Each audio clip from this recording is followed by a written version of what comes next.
औज़ुबिल्लाहिमिनश्शैतानिर्रजीम बिस्मिल्लाहिर्रहमानिर्रहीम। नाज़रीन किराम अस्सलामु अलैकुम वरहमतुल्लाहि वबरकातुहू। पिछले अक्टूबर में MICC का पहली दफ़ा 30 साल में पहली दफ़ा इलेक्शन हुआ था और इस इलेक्शन में जो तारीख़ी इलेक्शन था, इसमें जो है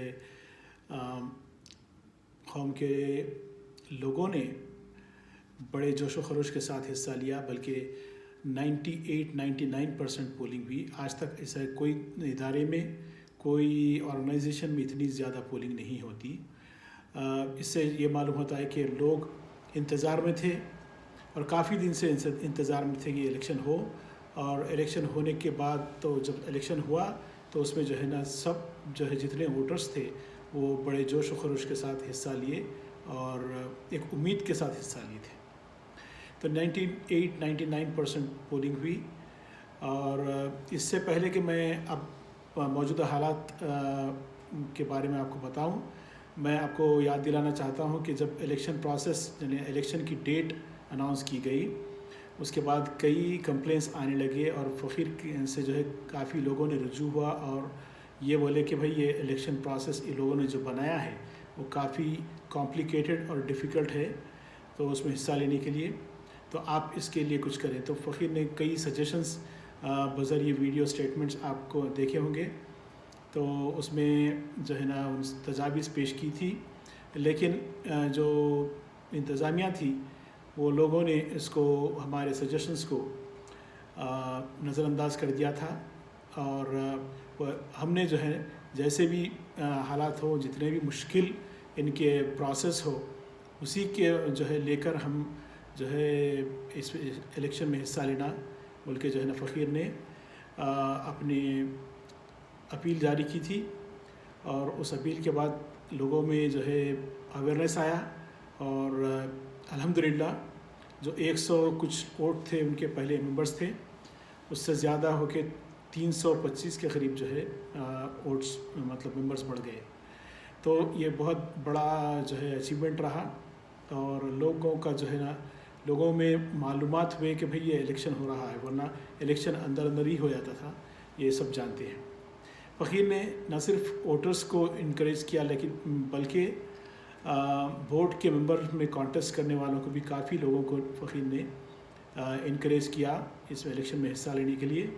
और सदारती उम्मीदवारों को भी जो है ना तकरीबन 2 सदारती उम्मीदवारों को फ़कीर ने पर्सनली उनसे जो है अपील की और उनको जो है इनक्रेज किया कि इस इंतखाबात में हिस्सा लें, ताकि ज़्यादा से ज़्यादा लोगों को जो है ना पार्टिसिपेशन हो और उनको चॉइस रहे।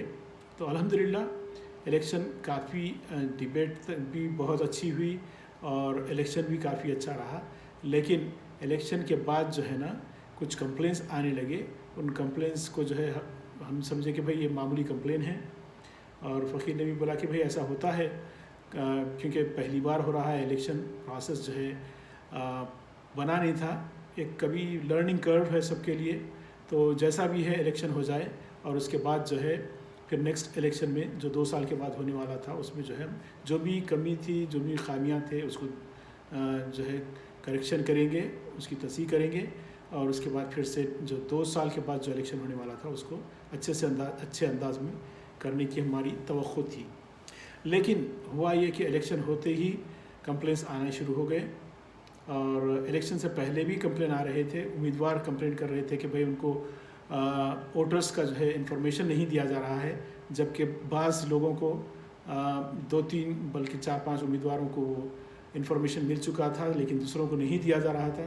तो फिर फ़कीर ने इसमें जो है अपील की और मुदाखलत करके जो है इनको ये बोला कि भाई जब देना है तो सबको इन्फॉर्मेशन दो या फिर किसी को मत दो। लेवल प्लेइंग फील्ड होना चाहिए, सबको बराबर का मौका मिलना चाहिए। तो उसके बाद सबको दिया गया वो जो है इन्फॉर्मेशन वोटर्स का। बहरहाल कैंपेन अच्छी शानदार रही, बड़े जोश व खरोश के साथ कैंपेन किए और जो है लोग और उम्मीदवार, और इलेक्शन भी काफ़ी अच्छा रहा। 98-99% पोलिंग किसी भी इदारे में नहीं होती, ये बहुत ही अच्छी बात थी, अच्छी अलामत थी। कौम जो है बेताबी से इंतज़ार कर रही थी इस इलेक्शन का और वो इलेक्शन हुआ और अल्हम्दुलिल्लाह अच्छे नताइज आए। लेकिन शिकायतें आ रही थी, कंप्लेंट्स आ रहे थे, ख़ास तौर पर आली जनाब मुमताज़ अली ख़ान साहब की तरफ से कंप्लेन आ रहे थे और शाहिद अली ख़ान साहब की कंप्लेन आ रहे थे। तो बाद में हमने देखा कि भाई वाक़ई में इनके जो है जो शिकायतें थी उसमें कई शिकायतें दुरुस्त हैं और ये प्रोसेस जो है बराबर फॉलो नहीं किया गया। जैसा कि अब एक ईमेल आया है रहमत अली ख़ान साहब के नाम से, उसमें एडमिट किया गया है, उसमें कबूल किया गया है कि हाँ भाई हम प्रोसेस बराबर नहीं कर सके, फॉलो कर नहीं सके, अपना जो प्रोसेस उन्होंने बनाया था उसको फॉलो नहीं किए। अब इलेक्शन होने के बाद ही जो है ना हमारे सदारती उम्मीदवार जो इलेक्ट हुए थे जवाद अली ख़ान, उनसे हमने भी कहा, कई लोगों ने कहा था कि भाई आप इलेक्शन हो चुका है, आप फ़ौरन चार्ज ले लो, लेकिन उनका जो है इरादा कुछ और था, वो चार्ज लेने के लिए तैयार नहीं थे। उनका जो एक्सप्लेनेशन था, उनका जो रीज़न था वो था कि भाई हम जनवरी तक लेंगे और पूरा ऑडिट करके लेंगे, पिछले 30 साल का जो भी वो है हिसाब किताब लेके हम जो है लेंगे, नहीं तो वरना हमारे ऊपर सारी जिम्मेदारी, अगर कुछ इसमें गड़बड़ रही तो वो समझ रहे थे कि उनका के ऊपर आ जाएगी। तो मैंने कहा कि भाई ये जिस तारीख से आप चार्ज ले रहे हैं उस तारीख से आपका हिसाब रहेगा, जो पहले हो गया तो वो जिम्मेदार रहेंगे, फ़ौरन चार्ज ले लो। तो पीर मुर्शिद ने भी उनसे कहा, कई लोगों ने कहा, लेकिन वो ज़िद पे अड़े रहे कि भाई मैं वो पूरा ऑडिट होने तक नहीं लूँगा चार्ज। बहरहाल अब ये जो प्रोसेस चल रहा था, इस बीच जो है कॉम्प्लिकेशन, जैसा जैसा टाइम बढ़ता गया कॉम्प्लिकेशन बढ़ते गए। इस बीच बोर्ड की मीटिंग्स भी हो रही थी, प्रेसिडेंट इलेक्ट जो चार्ज नहीं लिए थे वो ही कंडक्ट कर रहे थे मीटिंग्स, तकरीबन 4-5 गालिबन मीटिंग्स हुई, लेकिन एक भी मीटिंग में कौम की खिदमत का कोई काम, कोई जिक्र नहीं आया। उनके एजेंडे में वो पोजीशंस को क्या था, डिस्ट्रीब्यूशन जो है, किसको वाइस प्रेसिडेंट बनाए, किसको जनरल सेक्रेटरी बनाए, वगैरह वगैरह। बहरहाल मैं अब अपनी बात को मुख्तसर कर रहा हूँ क्योंकि आपको वाक़यात से, यहाँ के हालात से वाकिफ़ करना है, तो और हक़ बात बोलना है। हम किसी की तरफदारी नहीं कर रहे बेजा, और किसी के साथ नाइंसाफ़ी हुई तो हम बराबर, हमारी ज़िम्मेदारी है कि हम वो उसको जो है सामने लाएं और उसको सही करने की कोशिश करें। फ़कीर ने देखा कि भाई इस वाक़े उनका जो कंप्लेन था मुमताज़ अली ख़ान साहब का और जवाद अपना शाहिद अली ख़ान का, तो वो उनमें सही था। तो उसमें हमने जो है उसको कॉम्प्रोमाइज़, एक मिडल पैथ जो है ना, एक नया बीच का रास्ता निकालने की, ताकि दोनों पार्टी सेटिस्फाई रहे, दोनों के साथ इंसाफ हो और इलेक्शन भी बाकी रहे। तो इस कोशिश में फ़कीर ने कई सजेशंस दिए थे, लेकिन दूसरे भी लोग इन्वॉल्व थे उसमें। दूसरे कई मीटिंग्स, सीक्रेट मीटिंग चल रहे थे वो, और अलग अलग मीटिंग्स हो रहे थे। जितने इन्वॉल्व हो रहे थे लोग, उतना ये और पेचीदा मामला बन जा रहा था, कॉम्प्लिकेटेड बन रहा था। फ़कीर का एक सजेशन था कि भाई जब प्रोसेस फॉलो नहीं हुआ तो उसमें जो है हम एक ये कर सकते हैं कि भाई पहले 12 टॉप 12 वोटर्स, जिसको ज़्यादा से ज़्यादा वोट मिले कैंडिडेट्स को, उनको इलेक्ट किया गया। तो और 6 सीट्स बाकी थे जिसको प्रेसिडेंट जो है सेलेक्ट करना था। तो उस जगह उसके बजाय जो है जो बाकी के नेक्स्ट 6 आए थे उनको ले लो बोर्ड में, और जो है इससे जो है वो सेटिस्फाई हो जाएंगे, और बोर्ड भी बाकी फिर 2 साल के बाद या फिर उससे पहले अगर इलेक्शन कराना है तो फिर इलेक्शन कराएं, जब तक प्रोसेस उसको जो है जो खामियां रह गई थी उनको जो है दूर करके, उसको ठीक करके नए बायलॉज बना के इलेक्शन के हम जो है कर सकते हैं। तो इस तजवीज़ पर जो है एक पार्टी ने मानने से इनकार कर दिया, इसलिए कि वो कंप्लेन करने वाले मुमताज़ अली ख़ान के बग़ैर वो दूसरों को लेना चाह रहे थे। तो वो जब कंप्लेन करने वाले को, जिसको शिकायत है, उन्हीं को ले लेंगे तो ये मसला हल होने वाला नहीं था। इस बीच ये देखकर शाहिद अली ख़ान साहब ने अपना एक वकील से, पहले तो वो बोले कि भाई अगर ये रिजॉल्व नहीं हुआ तो हम कोर्ट को जाएंगे। उसके बाद उन्होंने वकील से एक नोटिस भेजी, लेकिन नोटिस में जो है ना वो नए बोर्ड को या नए प्रेसिडेंट को पार्टी नहीं बनाया, बल्कि प्रीवियस एडमिनिस्ट्रेशन को उन्होंने पार्टी बनाया। तो ये नए बोर्ड से उसका कोई ताल्लुक़ ही नहीं था। और एक बात यह है कि जवाद अली ख़ान साहब ने चार्ज नहीं लिया और आखिर तक भी नहीं लिया। वो जब लेने बैठे की तैयारी किए तो तकरीबन लास्ट वीक कुछ ले, शायद वो भी पक्का नहीं है, लिए या नहीं लिए हमको पता नहीं पक्का। बाज़ लोग कहते हैं कि जूम मीटिंग पर रहमत अली ख़ान साहब ने उनको चार्ज दे दिया था, ये कहते हैं कि अभी नहीं लिए हैं। बहरहाल आप इलेक्ट हुए थे, चार्ज नहीं लिए और उसके बाद जो है कॉम्प्लिकेशन बढ़ते गए, हालात मुश्किल होते गए और मीटिंग्स हो रही थी। मीटिंग्स में नए नए सजेशंस आ रहे थे। एक सजेशन तो बाहर से ये भी आया कि दोनों कैंडिडेट्स को प्रेसिडेंट बना दिया जाए, दोनों जो है प्रेसिडेंट रहेंगे। तो ये तजवीज़ जब हमारे सामने आई तो फ़कीर ने कहा कि ये इस कौम का तमाशा बना दे रही है लोग, एक हंसी मजाक बन जाएगी कौम। एक अंजुमन के 2 प्रेसिडेंट एट ए टाइम कैसे हो सकते हैं? नामुमकिन बात है। ये तो एक मजाक बन जाएगा और एक बैड प्रेसिडेंस बन जाएगा कि नई बात हो जाएगी कि जब भी इलेक्शन होगा जो भी हारेगा वो भी को प्रेसिडेंट बन जाएगा। तो ऐसा तो हमेशा के लिए प्रॉब्लम हो जाता था, ये एक फितना बन जाता था। तो फ़कीर ने दोनों कैंडिडेट्स को कहा कि भाई ये जो है मुनासिब नहीं है, आपको इसको सेलेक्ट नहीं करना चाहिए, ऐसी तजवीज़ पर अमल नहीं करना चाहिए। तो दोनों ने भी उसको रिजेक्ट कर दिया। अब मामला ये हुआ कि भाई बोर्ड में के मेंबर्स को इन्फ्लुएंस किया जा रहा था, हर किस्म के लोग इन्वॉल्व हो रहे थे और नए जो इलेक्ट हुए मेंबर्स ज़्यादातर नौजवान हैं, खुद प्रेसिडेंट भी जो है यंग हैं। अब इनको जो है वो बाद में ऐलान किए कि भाई मैं साइड स्टेप हो रहा हूँ, इसलिए कि वो जो है उनको प्रेशर बढ़ रहा है, इतनी पॉलिटिक्स हो रही है, इसलिए मैं नहीं करना चाह रहा हूँ। लेकिन रिज़ाइन नहीं किए, वो साइड स्टेप हुए। उसका मतलब किसी को समझ में नहीं आया, मुझे भी समझ में नहीं आया साइड स्टेप होने का क्या। या तो ये रिज़ाइन करो या चलाओ, दोनों में से कोई एक था। लेकिन वो साइड स्टेप हुए थे। वो इसलिए हुए थे कि वो जब इन्होंने शाहिद अली ख़ान साहब ने नोटिस भिजवाई थी कोर्ट अपने वकील से, तो उसका जवाब दिया गया, लेकिन देर से दिया गया। इस बीच जो है वो मुद्दत ख़त्म हो गई थी 15 दिन की। तो शाहिद अली ख़ान साहब जो है कोर्ट को चले गए, केस फाइल कर दिए।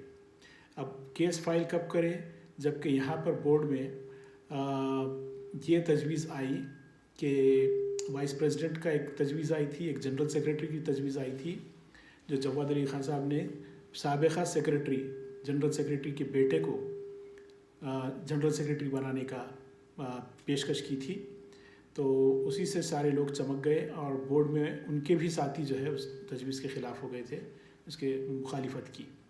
और फ़कीर के पास भी जब आई तो ये मैंने भी मुखालिफत की, सारी कौम ने मुखालिफत की, क्योंकि ये अच्छी बात नहीं थी।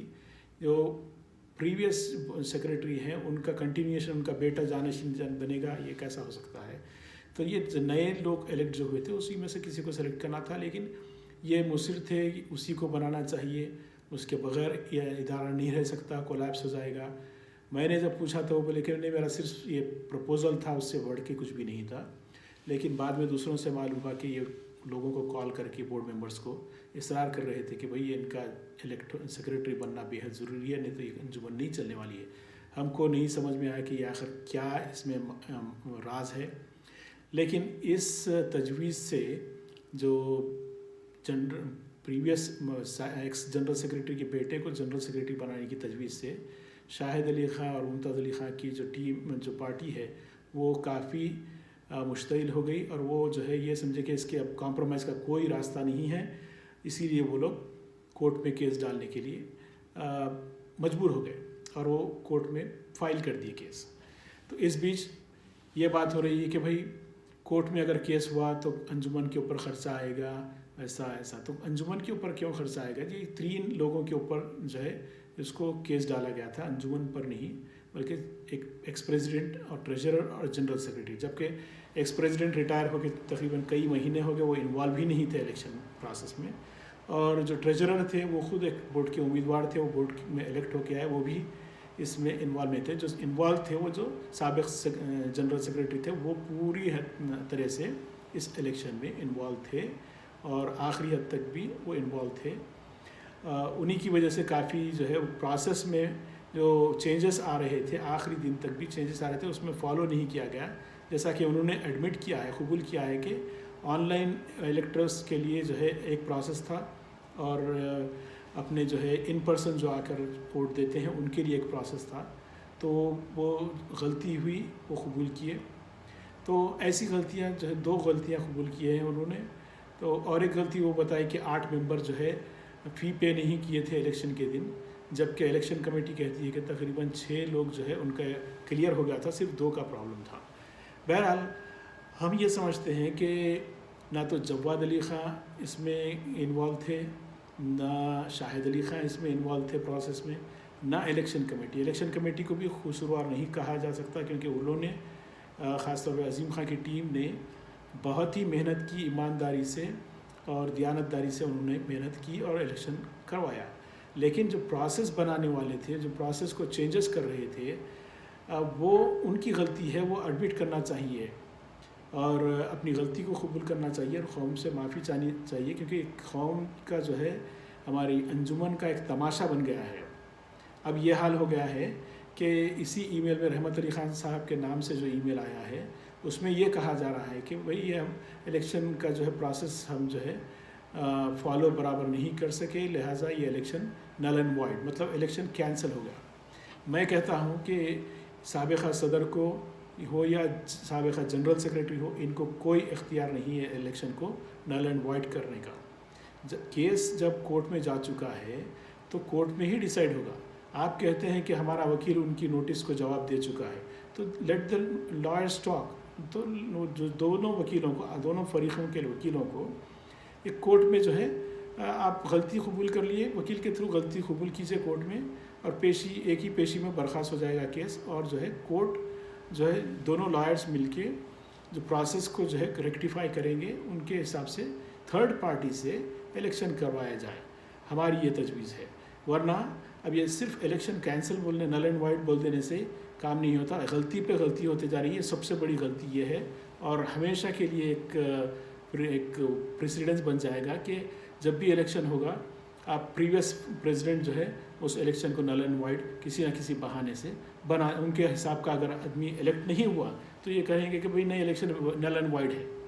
तो ये चीज़ नहीं हो सकती, इसको काबिल कबूल नहीं है। आपको कोई हक़ नहीं है इस इलेक्शन को नल एंड वाइड कहने का। अगर कोर्ट में जो है जज डिसाइड करेगा कि प्रोसेस फॉलो हुआ था या नहीं हुआ था, आप एडमिट करते हैं ये कि प्रोसेस फॉलो नहीं हुआ था, आप उसमें कोर्ट में आप उसमें दीजिए कि भाई हमसे गलती हुई, हम फॉलो नहीं कर सके। तो जब जो है जज बोलेगा कि भाई यहाँ ये इलेक्शन नल एंड वाइड है, फिर उसके बाद आप एक वर्किंग कमेटी बनाइए जो इलेक्शन के वक्त, इलेक्शन जब तक ना हो जाता, जब तक जो है ये वर्किंग कमेटी काम करेगी। 4-5 आदमी या 7 आदमी की कमेटी, जिसमें दोनों उम्मीदवार के लोग हो। मैं इंसाफ की बात कर रहा हूँ। जवाद अली ख़ान के भी इन्वॉल्व रहना चाहिए, शाहिद अली ख़ान साहब भी इन्वॉल्व रहना चाहिए, उनके 1-2-3 लोग, इनके 1-2-3 लोग, फिर एक न्यूट्रल आदमी को रख के आप जो है जब तक के इलेक्शन नहीं हो जाते उस वक्त तक ये कमेटी MICC को चलाना चाहिए, और उससे हटके कोई और रास्ता नहीं है।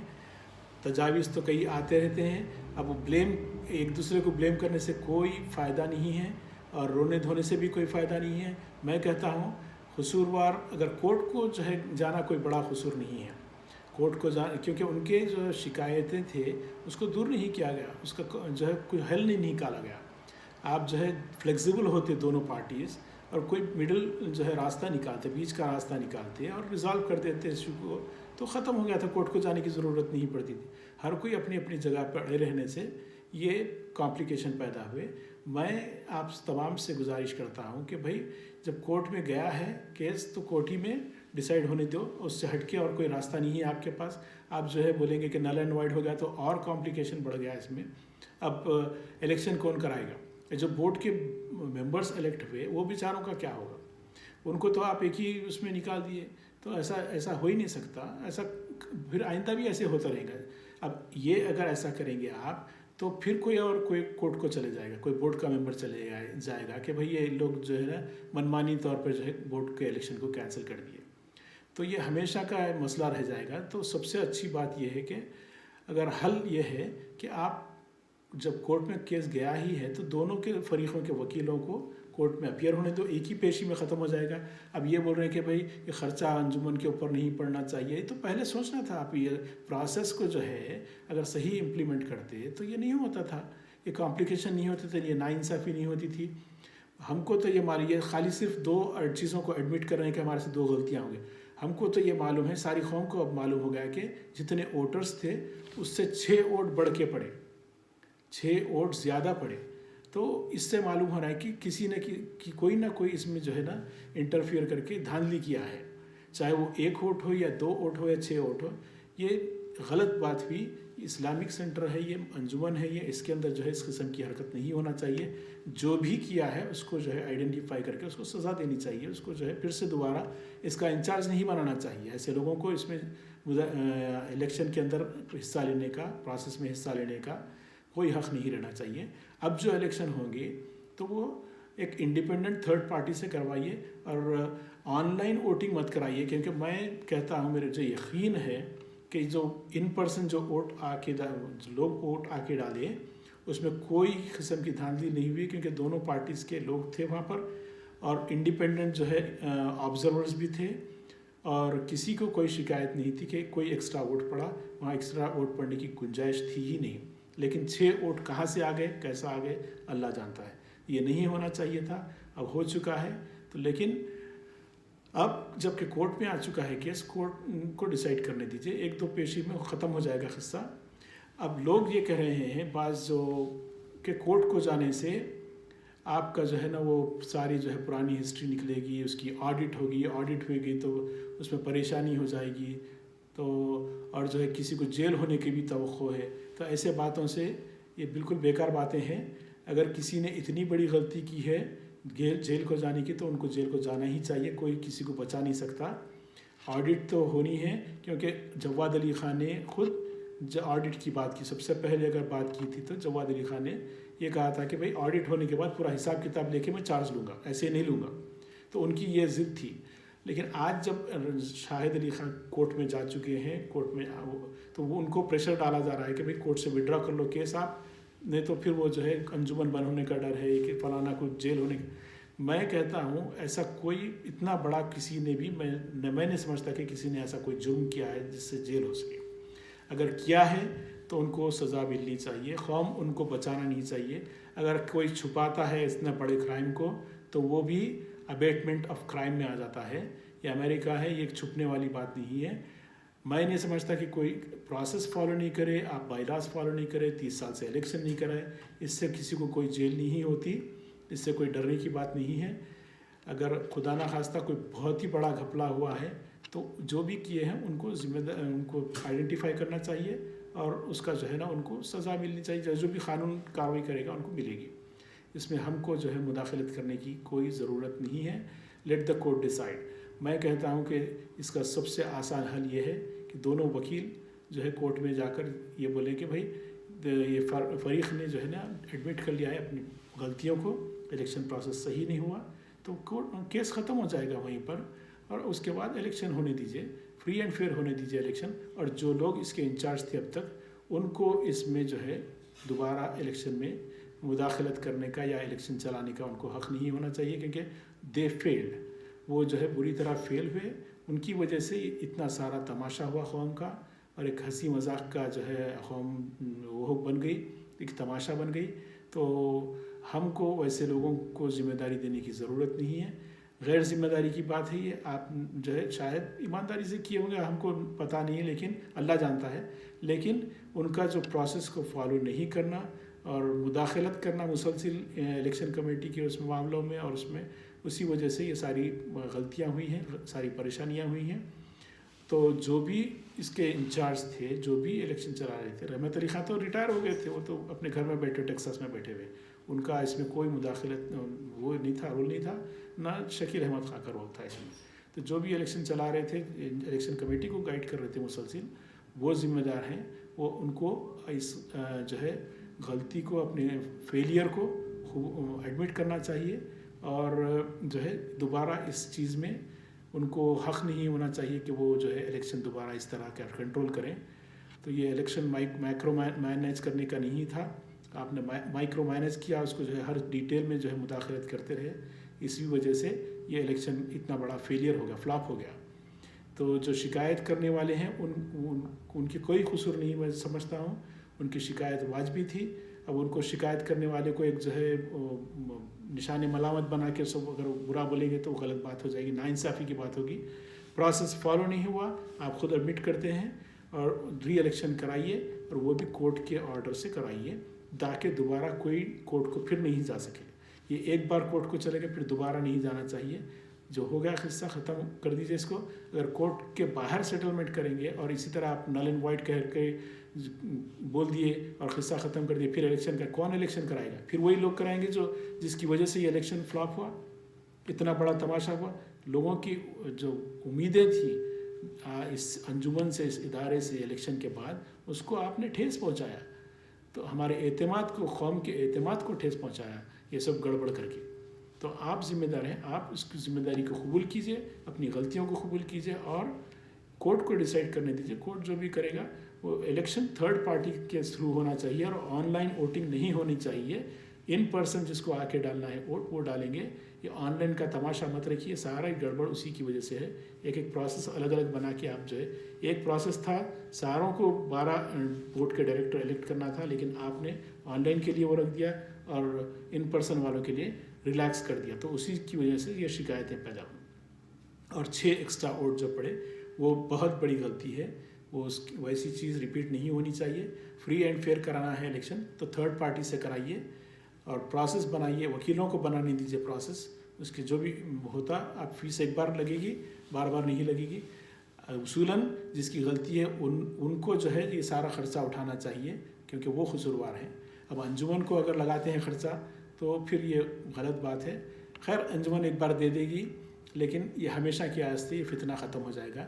मेरी आप तमाम से गुजारिश है कि ये चीज़, ये तजवीज़ को जो है ना ज़्यादा से ज़्यादा लोगों तक पहुँचाइए कि कोर्ट को डिसाइड करने दीजिए। क्योंकि पार्टी एडमिट कर रही है कि हमारी गलती हुई है, तो गलती कोर्ट में एडमिट करने दीजिए। तो केस जो है प्रोलॉन्ग नहीं होगा, एक पेशी में किस्सा ख़त्म हो जाएगा और ज़्यादा ख़र्चा नहीं होगा और हमेशा के वास्ते कोई दूसरा कोर्ट को नहीं जाएगा। अगर कोर्ट के बाहर ऐसा आप कर लेते हैं, नल एंड वाइड कह के करते हैं, तो फिर दूसरे लोगों को कोर्ट को जाने की गुंजाइश है। उस गुंजाइश को हमेशा के लिए ख़त्म कर दीजिए और वंस फॉर ऑल ये इलेक्शन, नया जो इलेक्शन होगा, अच्छे से अच्छा इलेक्शन कराइए और जो भी ज़िम्मेदार रहेंगे, जो रिस्पॉन्सिबिलिटी को संभाल सकते हैं, उनको इलेक्ट करेंगे। इंशाल्लाह अच्छे से अच्छा इलेक्शन होगा दोबारा। और इसी दुआ के साथ फ़कीर आपसे इजाज़त चाहता है। खुदा हाफिज़।